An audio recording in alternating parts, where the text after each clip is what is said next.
Jesús, te doy gracias infinitas una vez más, Señor, por este hermoso privilegio que nos das de poder escudriñar tu palabra. Abre, Señor, nuestro entendimiento. Danos, Señor, la sabiduría que solamente tú nos das, Señor. En el nombre de Jesús te lo pedimos y te rogamos en esta hermosa hora. Bendice a cada televidente.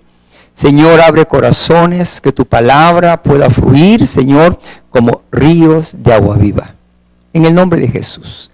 Gracias, gracias, Señor. Ilumínanos y llévanos, Señor, a través de este precioso libro. Gracias, Señor. Amén y amén.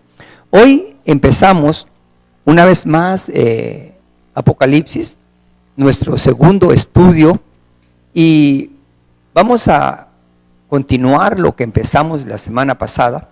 Cualquier consulta que tengas, si quisieras tener el video, puedes escribirme allí al WhatsApp que aparece en tu pantalla y con mucho gusto te estaré haciendo llegar estas grabaciones. Apocalipsis 1:3 dice: bienaventurado, 3 veces dichoso, feliz, contento, el que lee. Es una promesa de Dios para los que leemos este precioso libro. Y también dice: y los que oyen las palabras de esta profecía. Bienaventurado el que lee, pero también bienaventurado el que escucha, el que oye las palabras de esta profecía y guardan las cosas que en ellas escritas, porque el tiempo está cerca. 1. Bienaventurados, 3 veces dichosos, los que leemos y los que escuchamos las palabras de esta profecía. Profecía significa hablar de parte de Dios. El libro de Apocalipsis es una palabra de Dios para todos aquellos que de una o de otra manera queremos saber qué es lo que Dios tiene para nosotros. Esta profecía tiene la cualidad de que nos va a hablar acerca de acontecimientos que están por venir, cosas que posiblemente aún no las veamos, pero que dice la palabra que están por venir. Cuando nosotros vemos una de las cosas que dice las palabras de esta profecía, no solamente es que se oiga, sino que también que se guarden las cosas en ella escritas. La palabra guardar no es como que entonces agarro la Biblia, y me dijo una persona una vez que llegó a la iglesia sin Biblia, y yo le pregunto, y la Biblia me dice: pastor, es que usted predicó la semana pasada acerca de que el que ama mi palabra guardará, entonces yo la estoy guardando. Y le dije: no, eso no es así. No es que agarres la Biblia y la guardes, sino que la guardes en tu corazón y que tú le puedas creer a Dios de que Dios te habla a través de ella, para que nosotros podamos caminar conforme al plan y al propósito de Dios para nuestra vida. Bienaventurado el que lee y los que oyen las palabras de esta profecía. El libro de Apocalipsis es una profecía, y guardan las cosas en ellas. O sea, van a haber muchas cosas que vamos a guardarlas en nuestro corazón para que cuando acontezcan nosotros digamos: ah, eso es lo que dice la palabra de Dios. Y tercero dice: porque el tiempo está cerca. Oye, porque el tiempo está cerca. ¿Qué tan cerca? Bueno, muchos dicen, es que el Señor se tarda, los pastores siempre dicen de que el Señor ya viene y nunca viene. Dice que no es que el Señor retarde su venida, sino que está dando tiempo para que aquellos que aún no se han arrepentido tengan tiempo de arrepentirse y de pedirle a Dios para que el Señor les hable. 4. Juan a las 7 iglesias. Qué importante, porque este mensaje, a pesar de que había una iglesia en Jerusalén, en Israel, sin embargo, esta carta del Apocalipsis tiene una idiosincrasia, y es que hay un factor muy importante, y va a ser el número 7. Juan a las 7 iglesias. El número 7, decimos que es el número perfecto, el número 7. Según Isaías, capítulo 11, me habla acerca de los 7 espíritus. Ve qué importante, 7 espíritus. Y aquí también nos hace énfasis en las 7 iglesias. ¿Será que solamente 7 iglesias hay? Lo que pasa es que también el 7 es simbólico, y esto es algo muy importante. El libro de Apocalipsis es un libro simbólico, no es literal, sino que hay mucha simbología. Y cuando la escritura me habla precisamente, curiosamente, de un 7, vas a ver que el 7 se va a repetir. Pero dice a las 7 iglesias que están no en Israel, no en Costa Rica, sino que curiosamente al mundo de aquel entonces donde el evangelio estaba llegando, que era lo más cerca, a las iglesias que están en Asia. Y les dice, a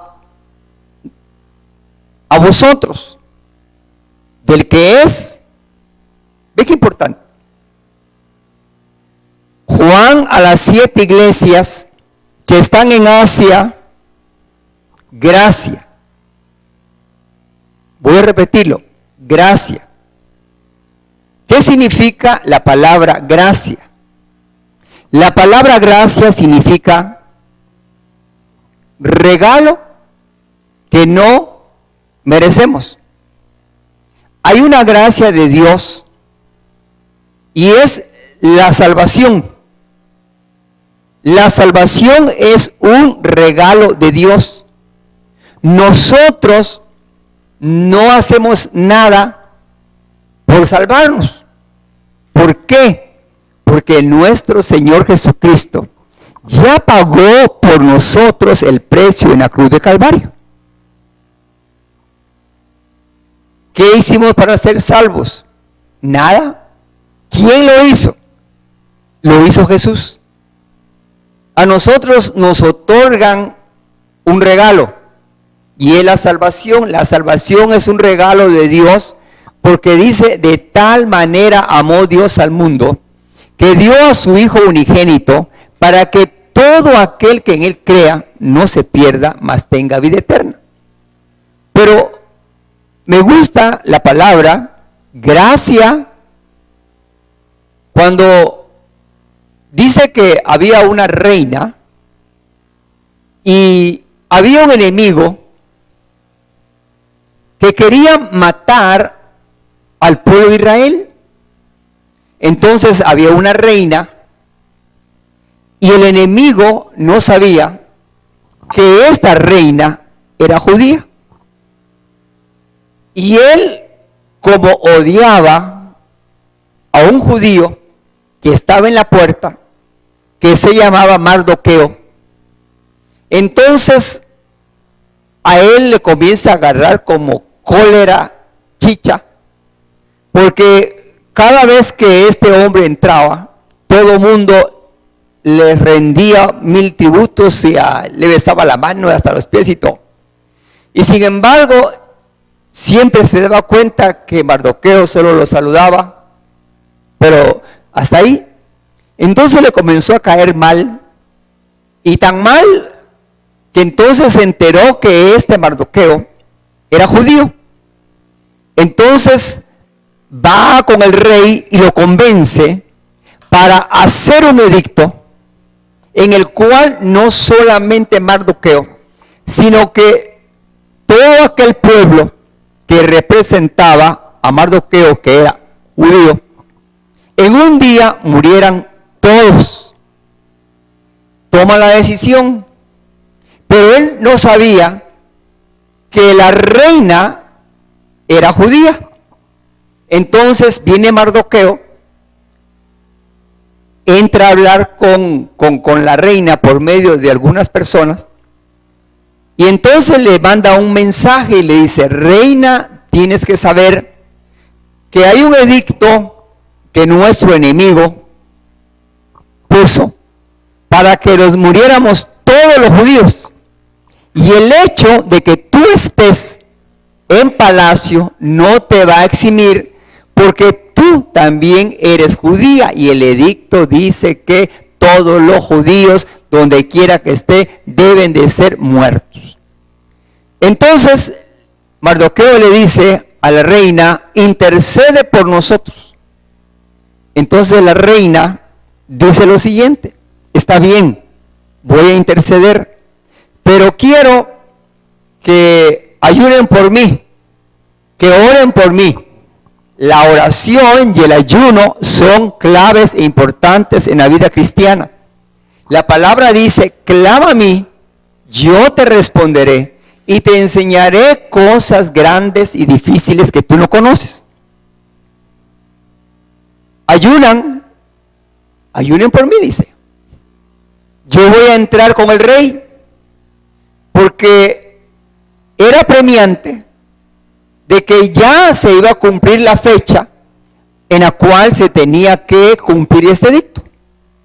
Entonces dice que ayunan, y la reina dice: ayunen por mí, porque si yo, aún siendo la reina, resulta que entro sin que el rey me haya concedido permiso, ¿me puede matar?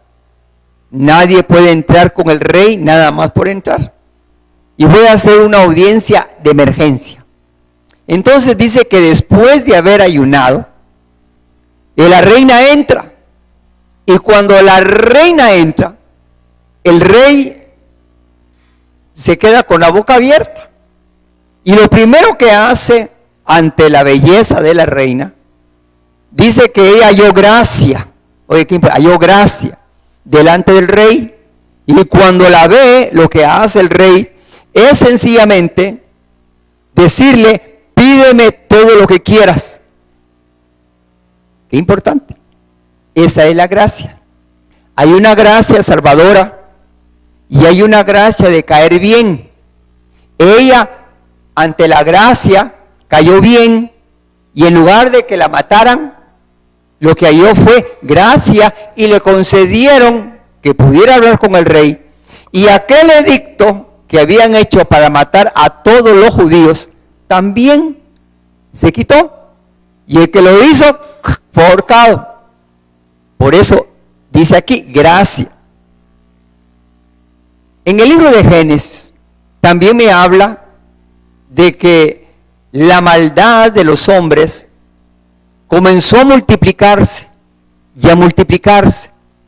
Y dice que era tanta la maldad que Dios se duele de haber hecho a el hombre. Entonces dice el Señor: me duele haber hecho al hombre, pero lo que voy a hacer es que lo voy a exterminar completamente. Cuando el Señor dice esta palabra, dice más adelante: pero Noé halló gracia. Oye, Noé halló gracia. Y como Noé halla gracia, entonces el Señor le dice: Noé, hazme un arca. Qué lindo, ¿verdad? Y dice que fue salvo él y toda su casa. Y dice la referencia en Génesis, y Noé era un hombre recto, era un hombre diferente, era un hombre perfecto que caminaba con Dios. Agradó a Dios. Nosotros podemos hallar gracia delante de Dios o podemos hallar desgracia si le caemos mal. ¿Y cómo le vamos a caer mal? No haciendo lo que el Señor dice en su palabra. Nosotros debemos de caminar conforme a la palabra del Señor para hallar gracia delante de Él y no hallar desgracia. Por eso dice, gracia y paz a vosotros. ¿Por qué paz? Estaba viviendo en aquel entonces la iglesia una etapa difícil. Yo no sé qué pasaría ahora si a nosotros nos tocara vivir como vivieron los primeros cristianos. La historia y las mismas sagradas escrituras nos hablan un poquito en el libro de los Hechos acerca de cómo la iglesia comienza a expandirse y llevar el evangelio a estas 7 iglesias que estaban en Asia. Pero eran tiempos en donde había violencia. Resulta que los cristianos no eran queridos.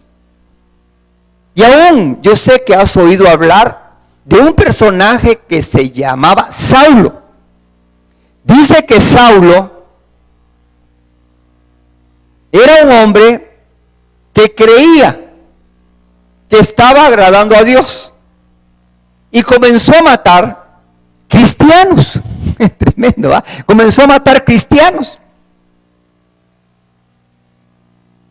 Y con esto dice que a él le pareció muy bien, y dice la palabra así directamente, dice que cuando estaban apedreando a un hombre lleno del Espíritu Santo, llamado Esteban, voy a repetirlo, llamado Esteban, dice que Esteban tenía tanta unción de Dios, había palabra de Dios en él a través del Espíritu Santo, que los maestros y los sacerdotes de aquel entonces no comprendían cómo aquel Esteban podía hablar tanto. Tú puedes leerlo en el libro de los Hechos.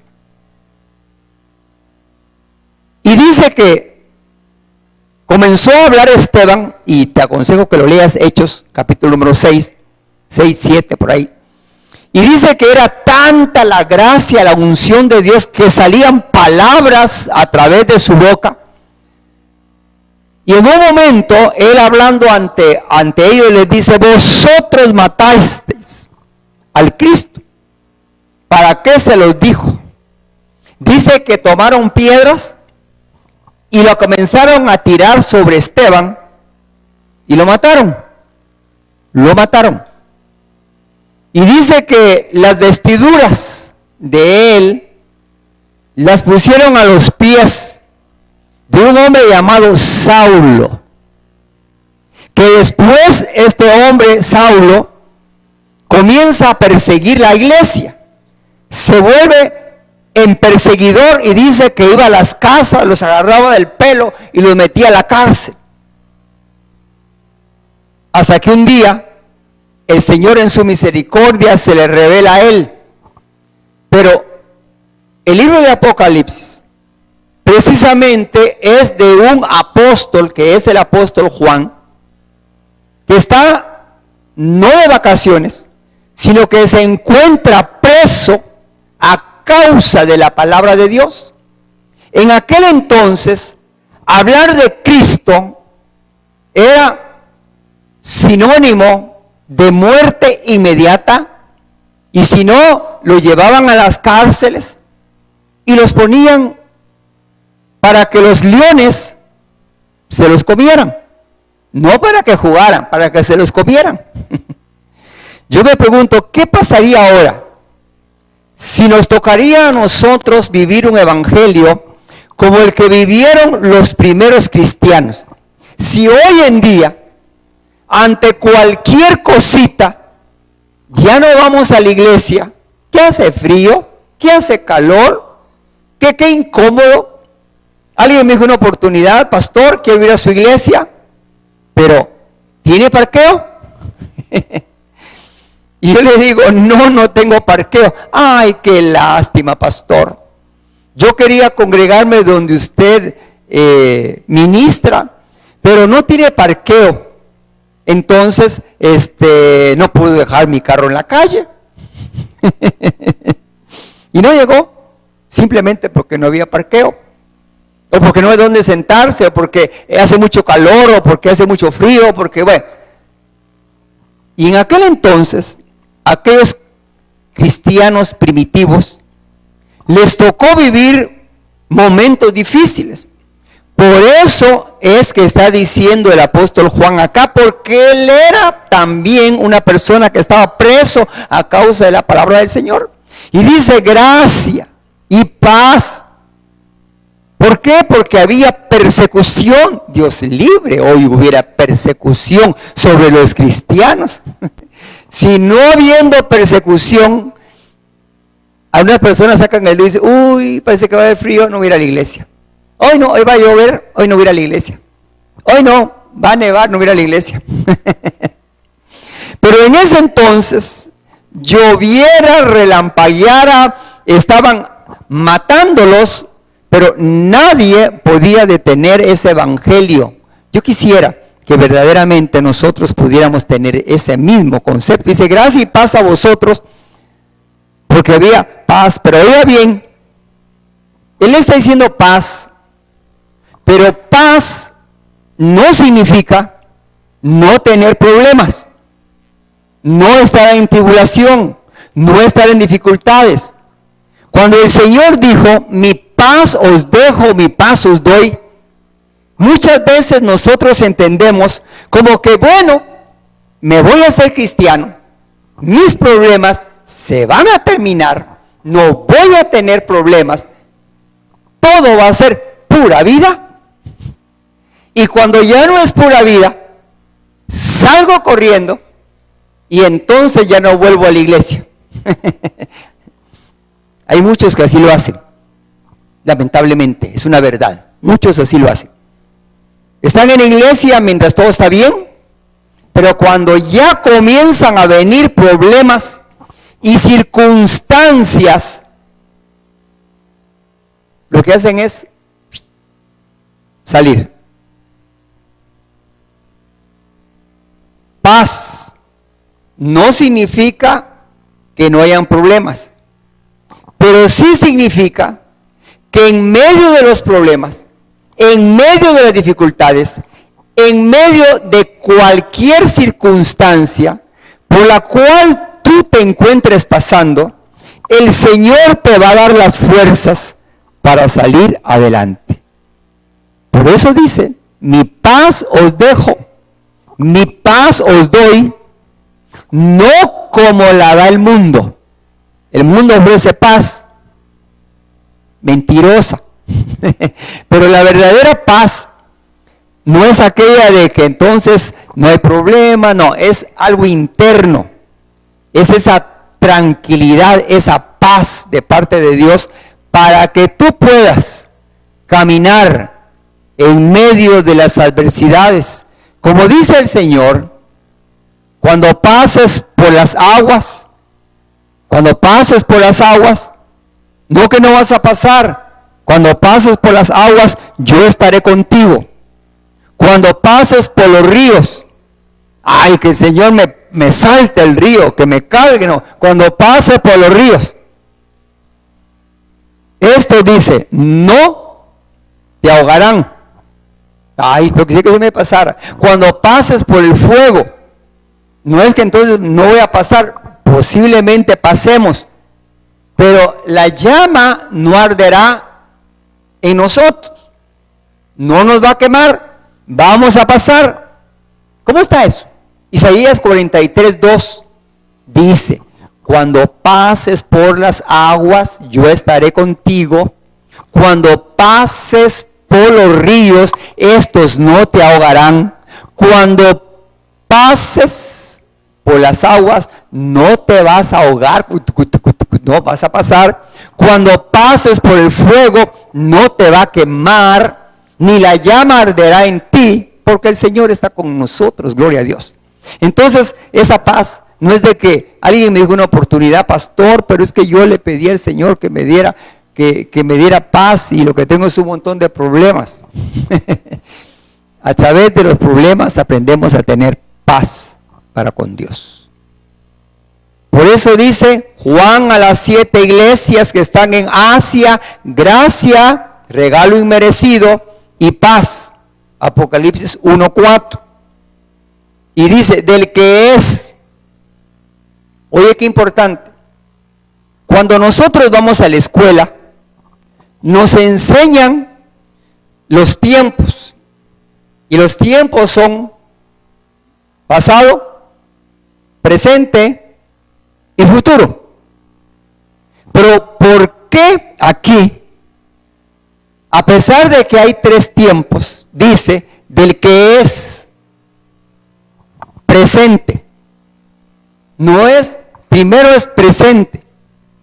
Cuando Moisés iba a libertar al pueblo de Israel, le dice al Señor: Señor, cuando me pregunten ¿quién me envió?, ¿qué les voy a decir?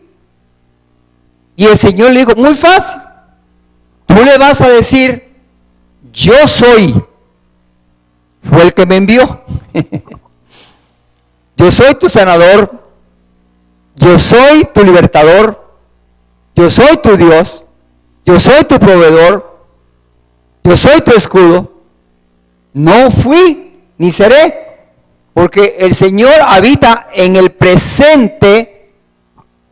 Para Él no hay ni pasado ni futuro, solo para nosotros. Pero mire, del que es uno y del que era pasado y el que ha de venir, eso es el que vino a morir por ti en la cruz del Calvario, el que es tu sustentador, tu proveedor, tu ayudador, tu consolador, tantas cosas preciosas, tu paz, tu shalom. Pero dice, y el que ha de venir, el Señor vino una vez y va a venir otra segunda vez. Por eso dice, y el que ha de venir, el Señor tiene 2 venidas. Una cuando vino como cordero a morir por nosotros en la cruz de Calvario. Otra cuando venga como Rey de Reyes y Señor de Señores al final de la gran tribulación. Entonces le van a dar a Israel el rey que ellos querían, porque no entendieron la primera venida del Señor, porque entró a Jerusalén en una burrita. Y dije, no, nuestro rey no va en una burrita, nuestro rey va a venir en caballo. Sí, va a venir en la segunda venida, al final de la gran tribulación. A su tiempo hablaremos esto en Apocalipsis. Pero antes de la segunda venida, hay un evento que se llama el arrebatamiento. Entre eso es lo que nosotros sabemos, que dice Tesalonicenses, que el Señor mismo, con voz de mando, con voz de trompeta, qué linda, sonará la trompeta, los muertos en Cristo se levantarán primero, luego nosotros, dice, seremos transformados en un abrir y cerrar de ojos y nos reuniremos con el Señor en las nubes. Gloria a Dios. La segunda venida literal va a ser al final de la gran tribulación.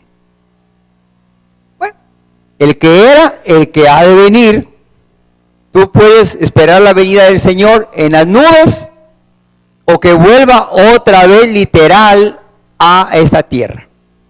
Te aconsejo que mejor nos vayamos en la venida que viene y se pone allá en las nubes y nosotros nos vamos con Él. Y viene la gran tribulación. Bueno, el que era, el que es y el que ha de venir, y de los 7 espíritus que están delante de su trono. Yo, Juan, a las 7 iglesias, volvemos otra vez a lo mismo, ¿viste? Las 7 iglesias. Ahora también habla de los 7 espíritus, ya lo vamos a ver más adelante, que están delante. Estos 7 espíritus, tú te vas a Isaías 11 y vas a ver también que habla de 7 espíritus que están delante de su trono. 5. Apocalipsis 1:5. Y de Jesucristo, qué lindo, ¿verdad? Nuestro Rey, nuestro Señor. En una oportunidad, el Señor le pregunta a sus discípulos y les dice: ¿quién dice la gente que es el Hijo del Hombre? ¿Qué dicen? ¿Quién soy? Entonces los discípulos comenzaron a decir, bueno, unos dicen que tal vez eres Elías, porque hay una escritura profética acerca de que antes del día terrible y de la segunda venida del Señor vendría Elías. Entonces el pueblo de Israel, eso lo puede leer en Malaquías, que es el último libro del Antiguo Testamento, y ahí dice que antes vendrá Elías. Entonces decían de repente que este Jesús es Elías. Otros decían, ¿no será Juan el Bautista? Ya habían quitado la cabeza a Juan el Bautista. Otros decían, es su maestro.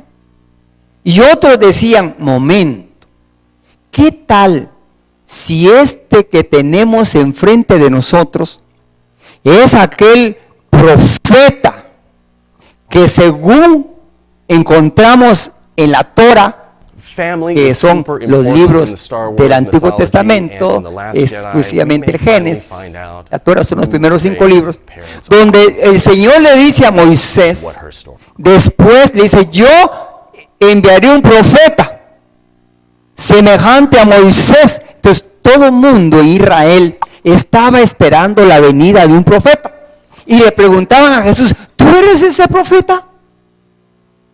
Entonces unos dicen que era el profeta.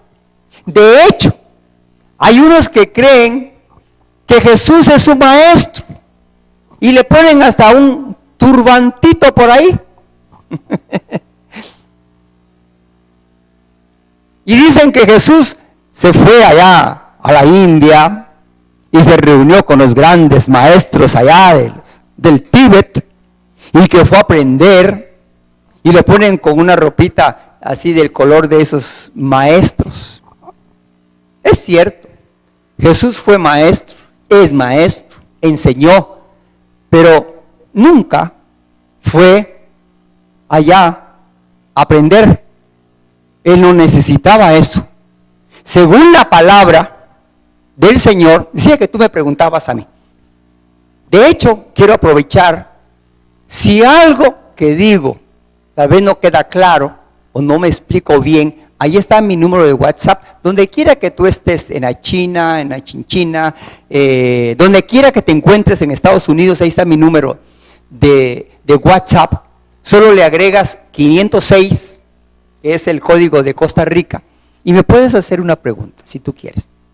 Pero me decía esta persona Es que Jesús fue a estudiar cuando era niño allá con los monjes. Ajá, le digo yo, sí. ¿No vio usted que dice que a los 12 años, dice que Jesús bajó al templo y de ahí se desapareció usted? Y volvió a aparecer hasta los 30 años. ¿Qué cree usted que estuvo haciendo Jesús durante todos esos años? Entonces, estos que dicen que Jesús es su maestro, dicen que Jesús fue para que le enseñaran, para ir a aprender a una parte por allá, por no sé dónde, allá en las montañas del Tíbet. Estaba Jesús de los 12 a los 30 años aprendiendo. No, eso es falso. Él no tenía necesidad y la Biblia no dice tal cosa. Entonces tú me preguntabas y me decías, ¿por qué razón habla de Jesús a los 12 y de ahí se desaparece? Habla con los sacerdotes, los deja con la boca. Cuando llega Jesús al templo, le enseñó a los maestros, a los sacerdotes. Se quedaron con la boca, perdonen la expresión, con la boca abierta, así, oyendo a Jesús. Y era un niño. Dice que Jesús crecía en estatura. Cada día crecía, pero también crecía en conocimiento y sabiduría. Si era el Hijo de Dios Altísimo, gloria a Dios, no era cualquier humano. Hubo una intervención divina. Por eso dice la palabra en Filipenses que siendo Dios se despoja de su deidad y se hace hombre y nace en un pesebre. Pero es Dios. Y dice la palabra, y el niño crecía en gracia y sabiduría delante de Dios y delante de los hombres. Entonces, cuando el Señor llegó con aquellos sacerdotes, aquellos se juntaron todos y el Señor les estaba enseñando. Si Él enseñaba a esa edad, ¿para qué va a ir allá al Tíbet a aprender? Entonces dice, es que la Biblia dice que, a ver, ¿qué se hizo usted? Se fue a aprender. No, él no tenía necesidad de aprender nada. ¿Sabes por qué razón no empezó antes? Porque ¿qué se hizo? 12, 15, 18, 20, hasta los 30 años. ¿Sabes por qué? Porque está escrito en las Sagradas Escrituras que el sacerdote debe de empezar su ministerio a los 30 años. Voy a repetirlo. Y si quieres, ahí está mi número de WhatsApp. Me puedes pedir la cita. Te voy a dar donde dice que el sacerdote debe de empezar a los 30 años. Jesús cumplió la ley. Y la ley establecía que él, como sacerdote y sumo sacerdote, conforme el orden de Melquisedec, para entrar en el ministerio tenía que empezar a los 30 años. Nada de que se fue a la India, nada que se fue a las montañas. Mentiras del diablo. Él no necesitaba eso. Él sencillamente cumplió la palabra del Señor y a los 30 años exactos el sacerdote debería empezar su ministerio. No tenía ninguna necesidad de irse por allá. Entonces, por eso es que dice la palabra del Señor y de Jesucristo. Entonces, cuando le preguntan a sus discípulos, no sé que se me olvidó, ¿quién dicen los hombres que soy? Unos dicen que tú eres Elías, que tú eres maestro.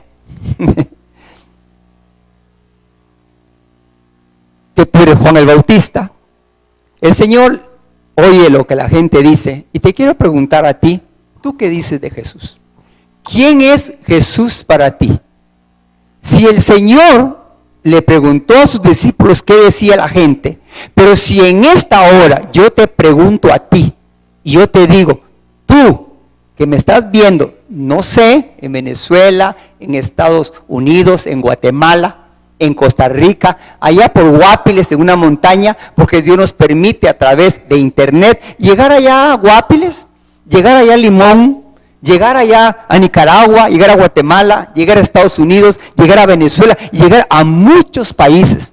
Si te pregunto en esta hora, ¿qué dices tú? ¿Quién es Jesús? Entonces el Señor, después de que oye lo que dice la gente, le pregunta a sus discípulos, oye bien, le pregunta a sus discípulos. Una cosa es lo que la gente piense y otra cosa es lo que sus discípulos,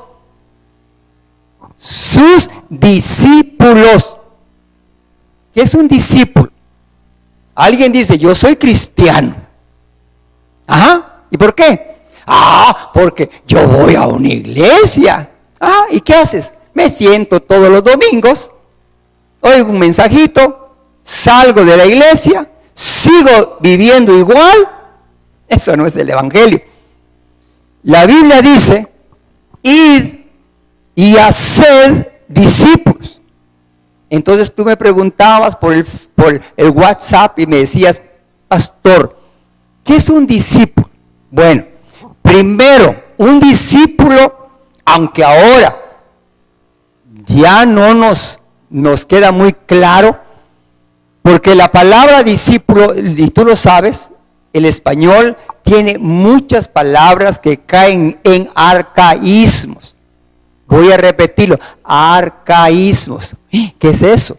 Eso significa que el español es tan vivo que vive también actualizándose. Antes decían nuestros abuelos, me voy a apear del caballo. Y se apeaban del caballo. Pero ahora tú no te apeas del bus. Así, me voy a apear del bus. Yo he oído algunas personas que dicen eso, me voy a apear allá adelante. Yo digo, no se va a apear, se va a bajar. Se apeaba del caballo. Hoy nos bajamos del bus, del taxi. Entonces, dice que le pregunta a sus discípulos, que significa un discípulo, es un alumno. En la orden del Señor no era de que se llenaran, y llenen la iglesia y tengan un montón de gente, y mejor entre más tienen. Y qué grande iglesia está. Mire, miles de qué? Miles de discípulos. Porque la orden tajante del Señor a sus discípulos, Él prepara 12 discípulos. Y una vez que los prepara en la palabra, Él enseña a ellos con la palabra, con el ejemplo, con la vida. El verdadero discipulado de Jesús era dejarlo todo, dejar la esposa, dejar los hijos y irse con Él. El discipulado de Jesús no era ir los domingos. Voy a repetirlo. Alguien dice, yo soy cristiano. ¿Y por qué? Porque voy los domingos a la iglesia. No, es ir a la iglesia, pero es vivir un evangelio los 7 días de la semana, los 12 meses del año, las 24 horas del día. No es ser cristiano nada más ir el domingo, es todos los días. Entonces, Él le preguntó a sus discípulos. Un discípulo es alguien que es un alumno, que está hambriento, que es un alumno, alguien que está hambriento, que va a la escuela. ¿A qué van los alumnos a la escuela? Pues a aprender. Pero ¿qué tal si yo en lugar de aprender le quiero enseñar al maestro? Así hay mucha gente hoy en día. Le quieren enseñar al pastor. Nunca son discípulos. Eso es como que tú me digas a mí en esta hora, ¿sabes cuál es el peor maestro? el que nunca fue alumno. Voy a repetirlo. El peor maestro es el que nunca fue alumno, nunca aprendió y ahora pretende enseñar lo que ni siquiera sabe. No sabe ni dónde está parado, pero él está enseñando. Así había un maestro en tiempos de Jesús. Y dijo un día, voy a ir a platicar con Jesús. Y entró de noche para que no lo vieran, porque le daba vergüenza que fueran a decir sus demás compañeros que había ido a ver a Jesús. Entonces va de noche. Y lo primero que le hace es decirle, oh, sabemos que tú eres un maestro, porque todo lo que tú haces, pero eso no se lo decía a sus amigotes. Y sin embargo el Señor le dice, Nicodemo, de cierto te digo, que si no naces de nuevo, no verás el reino de los cielos. Era maestro, le enseñaba todo, a saber que le enseñaba, ¿verdad? Hay gente hoy en día que a saber que enseña, no enseñan la palabra. Perdone, la iglesia es la casa del Dios Altísimo. Vamos a aprender, vamos a que nos enseñen la palabra del Señor. El Señor creó todo, pero cuando tú ves los mensajes del Señor eran directos, a vida. El evangelio es vida. Es dejar de hacer todo lo que yo estaba haciendo que desagradaba a Dios y voy a comenzar a agradar a Dios. Entonces, ¿qué es ser discípulo? Es aprender. Yo te voy a ser honesto. Yo llegué a la iglesia, tenía mi Biblia y era como que fuera chino, no le entendía nada. Entonces me compré mi Biblia que tenía dibujitos. Yo leía la Biblia con dibujitos. Uy, qué bonito va. Mira Proverbios donde está aquel, porque yo tenía problemas de alcoholismo serio. Entonces iba allá y lo que hacía era entonces que miraba donde estaba y decía yo, ah, qué interesante. Hablaba del borracho y estaba, pum, que le estaba dando por la jupa con el ojo morado. Y allá leí la Biblia. Pero el Señor le pregunta y les dice, ¿qué dicen ustedes que es el Hijo del Hombre? Y todos se quedaron así. De repente Pedro se puso como tomate, se levanta y le dice, tú eres el Hijo del Dios Altísimo. Y lo ve el Señor que estaba colorado. Y entonces le dice, bienaventurado eres, Simón. Simón significa el que oye. Simón, el que oye, hijo de Jonás. Jonás significa hijo de la paloma. La paloma es figura del Espíritu Santo.